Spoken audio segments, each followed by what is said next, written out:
Bismillahirrahmanirrahim. Assalamualaikum warahmatullahi wabarakatuh. Saya Senofia Rahmawati, mahasiswi Universitas Muhammadiyah Tasikmalaya, program studi pendidikan guru sekolah dasar tingkat 2 semester 4 kelas A. Dengan adanya video ini yaitu untuk menjelaskan tentang integrasi Islam dan ilmu pengetahuan. Hakikat ayat-ayat Allah.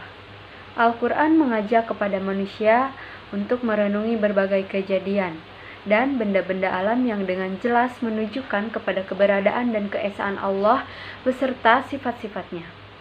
Di dalam Al-Quran, segala sesuatu yang menunjukkan kepada suatu kesaksian atau adanya suatu yang lain disebut sebagai ayat-ayat, yang berarti bukti yang telah teruji kebenarannya, pengetahuan mutlak dan pernyataan kebenaran.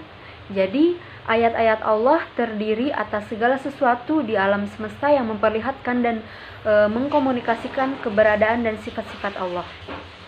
Mereka yang dapat mengamati dan senantiasa ingat akan hal ini akan memahami bahwa seluruh jagat raya hanya tersusun atas ayat-ayat Allah. Hal ini sebagaimana Allah telah menstimulus kepada manusia agar bisa melihat dan mempelajari alam dan seisinya.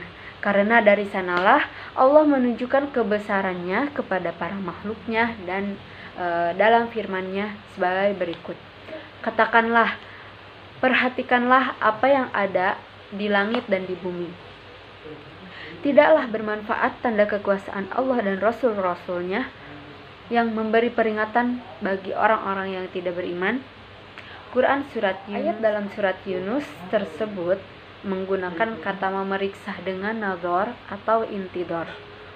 Hal ini dikarenakan tindakan melihat bukanlah sekedar untuk melihat dengan pikiran kosong, melainkan dengan perhatian dan kebesaran dan kekuasaan Allah Subhanahu wa taala dan makna yang teramati dari gejala-gejala alam tersebut. Kesatuan antara ayat kauliyah dan kauniyah. Allah Subhanahu wa taala menurunkan ayat-ayat atau tanda kekuasaannya melalui dua jalur formal, yaitu ayat kauliyah, dan jalur non-formal, yaitu ayat kauniyah. Ayat kauliyah ini adalah kalam Allah atau Al-Quran yang diturunkan secara formal kepada Nabi Muhammad SAW. Sedangkan ayat kauniyah adalah fenomena alam, jalurnya tidak formal dan manusia mengeksplorasi sendiri.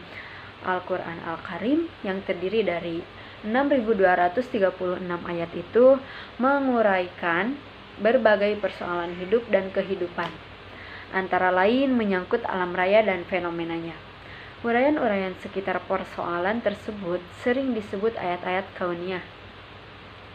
Berdasarkan proses pembentukan ilmu pengetahuan, bahwa ilmu pengetahuan yang dirumuskan berdasarkan pengetahuan yang dihasilkan oleh pengalaman merupakan kebenaran alami yang merupakan ketentuan Allah atau sunatullah, sedangkan yang berasal dari informasi wahyu merupakan bukti kebenaran yang diturunkan Allah kepada para rasulnya.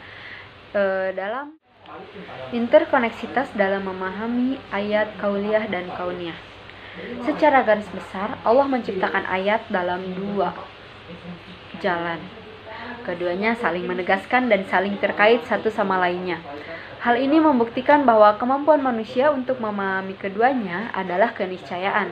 Allah tidak hanya memberikan perintah untuk sekedar memahami ayat-ayat Allah berupa kauliyah, tetapi juga untuk memahami atau melihat fenomena alam lainnya.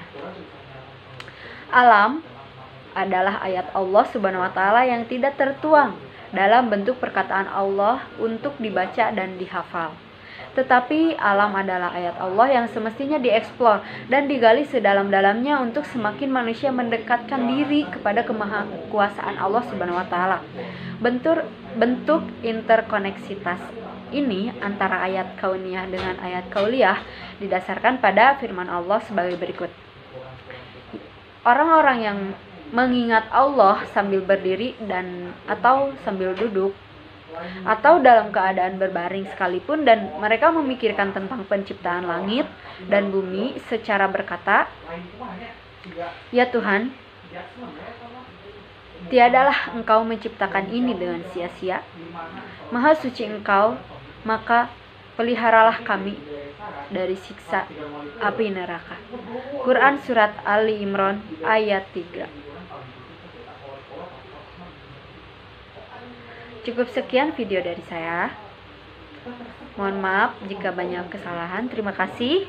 Semoga bermanfaat. Wassalamualaikum warahmatullahi wabarakatuh.